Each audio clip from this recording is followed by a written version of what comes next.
गरीब बेघर परिवार का जादुई मिर्च का कि तभी दरवाजे पर उसे उसका मकान मालिक मिला। अरे मालिक आप? हाँ गौतम, और बताओ फसल कैसी हुई है? हाँ ठीक ठाक है। वैसे आपका कैसे आज इधर का रुख हुआ? मैं तुमसे बहुत ही जरूरी बात करने आया था। मालिक की बात सुनकर सभी चौंक गए। क्या मालिक जी, हम तो आपके यहाँ सालों से रह रहे हैं, आप हमारे साथ ऐसा कैसे कर सकते हैं? मैं जानता हूं कि यह अचानक हो रहा है, लेकिन मुझे अब यह घर खाली चाहिए। वो क्या है ना, मेरा बेटा बाहर से पढ़ाई करके घर वापस आ रहा है, तो मैं यहाँ पर उसका ऑफिस बनवाने वाला हूँ। मकान मालिक ऐसे बोलकर चला गया। घर में सभी और सामान बेचकर गौतम किराए का घर ढूंढने लगा। एक बार सोच लीजिए, मैं जरूरतमंद हूँ। अरे मेरा ये कमरा किराए पर उठाने के लिए नहीं है, तेरी समझ में नहीं आता है क्या? अरे नहीं, यहाँ भी बात नहीं बनी। एक तरफ गर्मी में इधर उधर भटक रहा था, तो वहीं दूसरी तरफ मकान मालिक ने भावना, उसकी सास और बच्चों को घर से बाहर खड़ा कर दिया था। कितना बेदर्द इंसान है, ये तो 1 मिनट में ही पराया हो गया है। ये दुनिया बस ऐसे ही है माँ जी, यहाँ कोई किसी का अपना नहीं है। आप इसे ज्यादा दिल पर मत लीजिए। आइए हम यहाँ बैठकर गौतम जी का इंतजार करते हैं। पूरा परिवार एक पेड़ के नीचे बैठ गया और गौतम के लौटने का इंतजार करने लगा। माँ, बाहर गर्मी लग रही है और प्यास भी लगी है।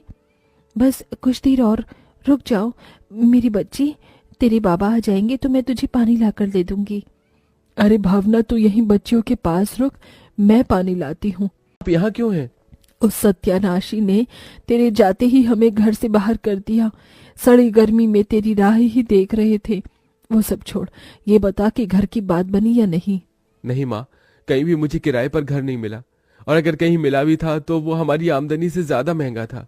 सत्यानाश हो सबका, गरीब की तो किसी को परवाह ही नहीं है। माँ जी शांत हो जाइए। क्या शांत हो जाऊं, आज मैं बहुत गुस्से में हूँ। चंचल बहुत ज्यादा गुस्से में थी और दोनों पति पत्नी बहुत टेंशन में। हम तो किसी तरह रह लेंगे, लेकिन हमारे बच्चों का क्या? मेरा तो बहुत दिमाग खराब हो रहा है। अभी के लिए आओ और हम अपने खेत में चलते हैं, वहां जाकर सोचेंगे कि क्या करना है। ठीक है। पूरा परिवार खेत पर ही चला गया, जहाँ सर छिपाने के लिए गौतम ने तिरपाल खरीद कर एक तंबू बना दिया। थोड़े से पैसे थे। हे भगवान, मेरी रानी को तो बुखार हो रहा है। माँ। हाँ बच्ची, मैं यही हूँ। शायद ये सारा दिन भूखे रहने और धूप में तपने की वजह से हुआ है। शायद आप सही हो माँ जी। मैं जाकर अपनी मिर्च बेचने की कोशिश करता हूँ। 50 रुपए भी कम गए तो घर में आटा आ जाएगा। गौतम काम पर चला गया। थोड़ी देर बाद, बहू प्यास लग रही है और मटकी में पानी खत्म हो गया है। जाकर पानी भर ला, बच्चियों का ख्याल मैं रख लूंगी। जी माँ जी। भावना मटकी उठाकर नदी की तरफ चल पड़ी और नदी पर पहुंचकर, ये पानी कुदरत की देन है, इसका कोई पैसा भी नहीं लगता है, वरना ये पूरी दुनिया बस पैसे की मोहताज है। मेरे घर में भी 2 दिनों से चूल्हा नहीं जला है, बच्चियां भूखी हैं, खेत में भी बस मिर्ची ही उग रही है। भावना वहीं नदी के पास बैठकर रोने लगी। उसे अपनी लाचारी पर बहुत ज्यादा रोना आ रहा था। भगवान, तो इतना निर्दयी क्यों है? अभी वो ऐसा बोल ही रही थी कि तभी एक चमत्कार हुआ और नदी में से एक बहुत ही सुंदर देवी निकल कर आई। घबराओ नहीं, मैं जल देवी हूँ। मैंने तुम्हारी सारी बातें सुनी है भावना। तुम साफ दिल इंसान हो और मैं तुम्हारी मदद करने यहाँ पर आई हूँ। मेरी मुसीबत में पड़े लोगों की मदद करना मुझे अच्छा लगता है। ये लो, मैं तुम्हें वरदान देती हूँ।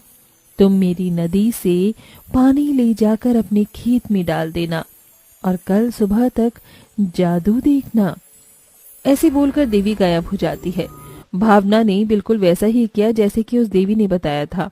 शाम को गौतम भी 100 रुपए की मिर्ची बेच आया, जिससे कि भावना ने सभी के लिए रूखी रोटियां बना दी। खा लीजिए, उम्मीद है कल की सुबह अच्छा दिन लेकर आएगी। सभी रूखा सूखा खाकर ही सो गए। अगली सुबह जब रवि की आंख खुली तो वो सभी हैरान रह गए। क्या ये मेरा ही खेत है? अरे वाह, ये लाल लाल मिर्ची कितनी चमक रही है। लगता है देवी का दिया जादुई वरदान असर कर रहा है। जादुई वरदान? भावना ने सभी को कल की घटना बताई।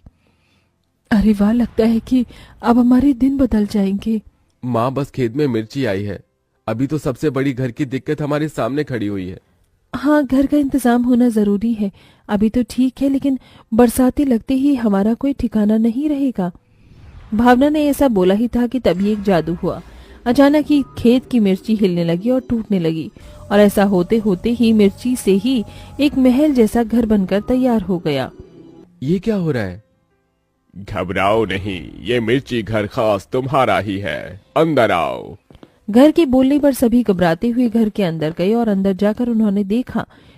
उसे देखकर सभी की आंखें फटी रह गईं। ये तो मिर्ची का बना महल है। सही कहा। अरे काजल बेटा, यहाँ आओ, तुम्हें मिर्ची लग जाएगी। सभी ने अपना पूरा का पूरा घर देखा। वहाँ खिड़की, दीवारें, सामान, फर्नीचर और फर्श से लेकर सभी कुछ लाल मिर्ची का ही बना था। वहाँ जलदेवी की जय हो, हमें कितना अच्छा ठिकाना मिला है। सही कहा। इस खुशी में आज तो मेरा मन कुछ अच्छा खाने को हो रहा है। हमें अभी बस घर ही तो मिला है। अच्छा खाना खाने के लिए तो पैसे होने चाहिए। अच्छा खाना? बैठिए, मैं आपको देता हूँ। जब जादुई मिर्ची घर है, साथ तो डरने की नहीं है बात। सभी डाइनिंग टेबल पर बैठ गए, जहाँ मिर्ची घर ने उन्हें अच्छा अच्छा खाना खिलाया। आज तो मजा ही आ गया। सच में सारी चिड़चिड़ाहट भी शांत हो गई। हमें अपने प्यारे मिर्ची घर का शुक्रिया अदा करना चाहिए। माँ, मुझे तो अभी और खाना है। बोलो बच्ची, क्या खाओगी? रबड़ी। अभी लो। मिर्ची घर ने अपने जादू से ही रानी को रबड़ी भी खिलाई। सभी आज के दिन बहुत ज्यादा खुश थे। भावना का पूरा परिवार अब मिर्ची घर में ही रहता था। उस घर में सारी सुविधाएं थी। गर्मी के मौसम में उसके अंदर फ्रिज और एसी भी था, जिसका इस्तेमाल भावना करती थी। इस जादुई घर में तो मौसम का तापमान भी अपने हिसाब से ढाला जा सकता है। मजा आ गया। सही कहा बहू, अब लग रहा है कि ऐश की जिंदगी है।